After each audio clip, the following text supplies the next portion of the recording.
Morning, everyone. My name is Atara Israel. I'm Francesca. I'm Sondus, and I'm Sheykha. And today we'll be discussing the use of a device to increase the cell yield using a fluidic cell culture device. So the bioengineering problem that we sought to solve is that there's a need to increase cell yields for cell therapies. By doing so, it will make the cell culture process more efficient and cost-effective. Current devices on the market do not meet demand for the desired number of cells within a certain time frame that are needed for these therapies. So since our device is used to help assist in cell therapy procedures, one procedure that we looked at is autologous chondrocyte implantation, which takes a biopsy from a patient and cultures and expands their cells to be re-injected in order to remake and reform the damaged injured site within the patella that the cartilage may have been broken from. And this procedure, it does require about 2 million cells, so definitely a lot of time consuming and expenses can go towards expanding the cells. Articular cartilage is the tissue composition that's formed at the ends of the bones to provide the support and load-bearing mechanisms. The composition, as seen in this diagram, of the articular cartilage is composed of chondrocytes, collagens, proteoglycans, and GAD components. And the type of cells that are used to help make these chondrocytes are mesenchymal stem cells, which are multipotent adult stem cells. They could become different types of cells, such as cartilage, bone cells, which are osteoblasts, and adipose tissue. And they're derived from the bone marrow, adipose tissue, and other types of connective tissue. They are typically cultured in DMEM media at 37 degrees Celsius with 5% carbon dioxide content and 95% humidity. And they could be preserved via cryopreservation using dimethyl sulfoxide. And the typical sequence density of mesenchymal stem cells is about 2,000 cells per centimeter squared, and their doubling time is about 5 to 6 days. And microfluidic structures are used to scale down cell culture procedures to create a portable, cost-effective device. Many microfluidic devices have channels, so some of them are linear in structure and are interconnected, and others represent vasculature, similar to how it is in the body. And we used microfluidics as an inspiration for the design of our device. So some of our trials this semester were produced using SPL 3D printing, which is utilizing the 3D printer shown in this picture. It can also print using 360 designs. This 3D printer utilizes the polymer resin and laser solidification, where the laser basically shoots up the tray of resin and solidifies it onto a build platform and creates the design layer by layer. And another technique that we used was acrylic fabrication. Acrylic is a biocompatible and clear material. Acrylic fabrication is essentially where a hot laser beam also interacts with the acrylic material and forms an engraving based on also a CAD design, and it creates a flame polished end. So the design solution that you were seeking for a device was inspired by microfluidics, and we wanted to do this by increasing the surface area, which would increase the number of cells that could be cultured per unit volume of the device. And we, as Sondus mentioned, we use 3D printing and acrylic fabrication to manufacture our prototypes. So this is what would be traditionally used for cell culture. It's a 25 centimeter squared flask, and essentially only the flat surface would be used. Even though there's so many different surfaces, the usable surface is only the bottom one. And this costs about $2.58 per flask, and the price comes out to about 10 cents per centimeter squared for that. If we were to assume that an average MSC has a diameter of 20 microns, you would theoretically be able to fit 7.9 million cells onto here, which is only a theoretical number, but in reality, the number is quite lower. And that would give us a cost of 10 cents per centimeter squared, which can seat up to 360,000 cells. So another one of the prior devices that we looked at was the Cellasic ONIX2 Microfluidic plate. So the big thing about this device is that you can conduct multiple experiments at one time. It's made of PMMA, PC, and PDMS. it is about $182 per piece, and based on their product design, they can hold 12,000 cells per well, and there's 24 wells on the plate. So another device we looked at was the IVTech organ-on-a-chip live box 2. So this device is a bioreactor. It mimics the static and dynamic flow conditions within the body. There's 2 connected chambers and 4 inlets and outlets. It uses a porous membrane with a 25 millimeter diameter to mimic the epithelial barriers in the body, and it can be made of different materials based on the need for the experiment. A clamp system allows for a flow rate of up to 0.5 millimeters a minute, and based on their design criteria, it can seed approximately 1.4 million cells per centimeters cubed. For one of our interviews, we spoke with the customer service for Lightbox 2, and while they said that the device allows for static and dynamic conditioning as well as mimicking the endothelial barrier, at the same time, it's still a 24 well, like the size of the bioreactor where you can culture the cells is of a flat 24 well plate, and so even though it's helpful with cultures, it doesn't provide you with a high yield of cells GPUs in cell therapy. So based on all the prior art and the interviews, the specifications we wanted for our device is to increase the total inner surface area to 100 centimeters squared, which will in turn increase the cell density by 50%.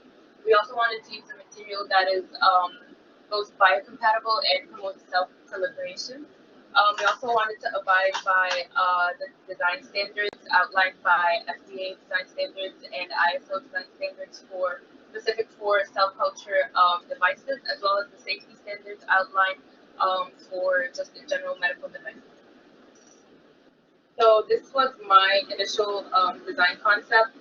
I wanted to utilize sort of a spiral vasculature where it would increase the surface area, the inner surface area, as I mentioned before, but I realized that there would be like a lot of dead space due to like lack of ability to have more spiral vasculature throughout the entirety of the product. So this was my design concept, and I also wanted to implement kind of a curved channel engraved in some sort of plate. I also included micro fillers, which was originally intended to stop cells from flowing through with the media. We ended up not using the micro fillers because within our device, it would have stopped too many cells from getting through the entire thing. For my design concept, I wanted to incorporate the inner vasculature of the human body. I quickly realized that that's not very practical with production when you're 3D printing it. And so we would have a lot of dead space. And I also wanted to include 2 separate halves that we could use to sterilize or to do any kind of treatments and put it back together. And as for my design, I wanted to focus on the microchannels. So I wanted to make them as compact as possible and possibly create a bilayer to increase the surface area that the cells would be able to expand over. However, due to like sizing, the bilayer was a little bit challenging to fabricate. So based on our design decision matrix, the evaluation criteria that we focused on was the safety of the material, the maintenance of the sterile environment, the transport of flow throughout the device, the performance and functionality of the device, the geometry of it, and on the other desired elements that we thought of, such as latches for disassembly, any filters, and having a kind of different shape towards it. So our selected device design focused on having a 5-segment micro channel in it. It would be 2 parts connected with clamps together and possibly inserting a gasket. We have inlet and outlets to allow for media flow throughout the channels, and then the sides contain rotation handles in order to rotate the device to ensure that the cells would be able to adhere to all surfaces with the help of gravity. So this is the detailed device design as modeled in Fusion. So like Atara mentioned, we have the rotation holders, the 5 channels, and on the right side, you have the design piece split into 2 halves. So we chose to do this as opposed to printing as one device because it makes it a lot easier to print as well as maintain structural integrity. We also opted to do 75% and 25% instead of splitting perfectly in half. This was in order to increase the size of one half if we wanted to implement clamps or latches. So on the left side, as you can see, we have our resin model. The channel depth is about 5 millimeters deep. This as Francesca said, we printed it into 2 different halves and clamped it together. And then the gasket would be inserted in the middle to ensure sealing and prevent leakage. And on the right is our final prototype design made of acrylic. And we've included MPT fittings to allow us to inject the cells and media flow without any leakage or spillage occurring. So there were 3 main design components, and the most important one was the channels. So we needed to ensure that there would be space for cell adhesion and proliferation, and our main goal was to increase the surface area within a small space. So we opted for 5 channels, which, based on our calculations, is more than enough space to increase the surface area as all sides are used. We wanted to keep it as compact as possible as we were trying to mimic a microfluidic device.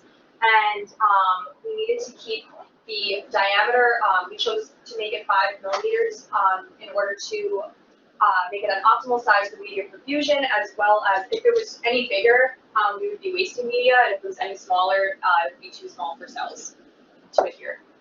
So another component was the rotation handles, which we did not end up including in our final prototype, but the methodology would be that we would connect these handles to some sort of rotation mechanism, and so we wouldn't have to manually rotate the device, but we found that in our final prototype, because the size of the thickness is wide enough, you can just manually rotate it, so we just opted to do that instead. And lastly is the outer casing. So the main purpose of the outer casing is just to protect the inner channels. The most important design concept in creating this was to ensure that it was thick enough, once again, if we wanted to include latches or clamps.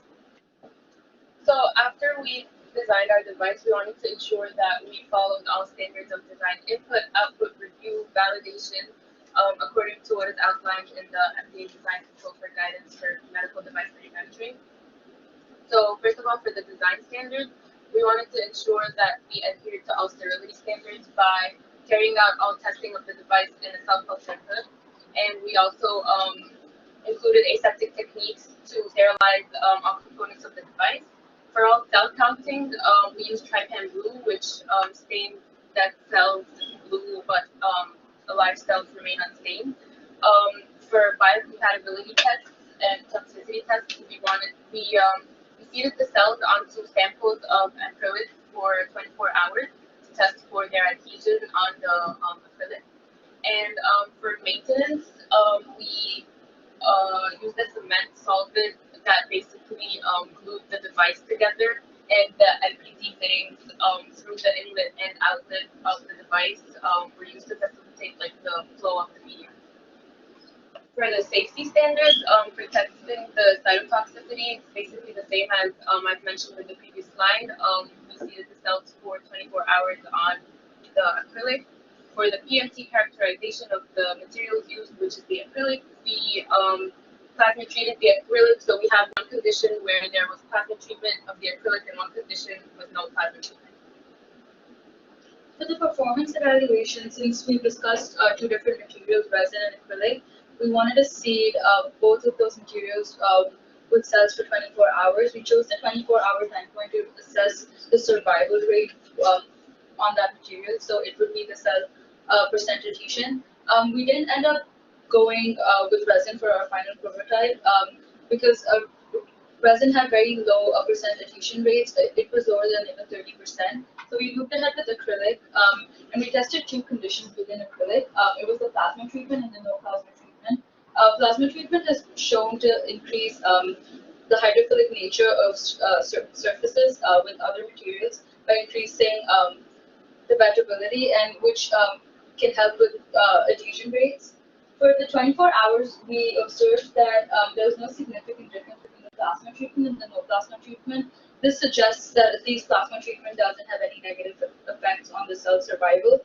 Also, given that this is only a semester-long project, we were only able to do one study for each condition with an N of 3. So our 4-day data does show that no plasma treatment was significantly higher than the plasma treatment, which is the opposite of what we were actually expecting. But if we had more time and more resources, we would definitely want to test it out more and increase the sample size to make sure that the data is accurate and to identify any external factors or outliers. For the performance evaluation, we wanted to make sure that the device is leak-proof. So we injected media using a pipette just through the microchannels to observe the static flow and to see if there were any leakages within the device. And as Francesca mentioned, for the sealing period, which is usually about an hour, every 10-15 minutes we would manually rotate the device. This is just static in the incubator. And then for the actual setup of our device, it was kind of hooked up in this circuit where the media went through a peristaltic pump, which basically drives the flow of the media through the device. And since this is an airtight device, especially with the fittings on, we needed something to oxygenate the media, so we had an aerator attached. Traditional flasks like this have a filter on the top, which when you place in the incubator, just air exchange occurs normally. So we wanted to aerate it, and so once the aerator oxygenates the media, it goes through the pump and then into the device, through the channels, and then out. We tested between 10 to 30 mils of media per minute as our flow rate. Yes. There was a video here that I was testing fluid flow throughout the device. So as you can see,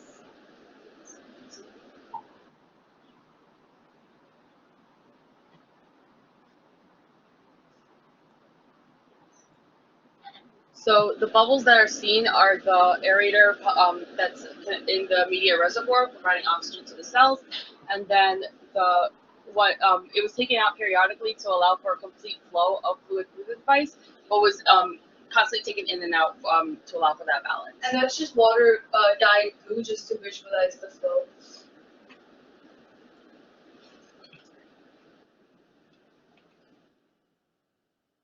So we did a COMSOL simulation of the fluid flow in our device to test the velocity of the fluid flowing, and we wanted to show it showed non-uniform velocity throughout the device.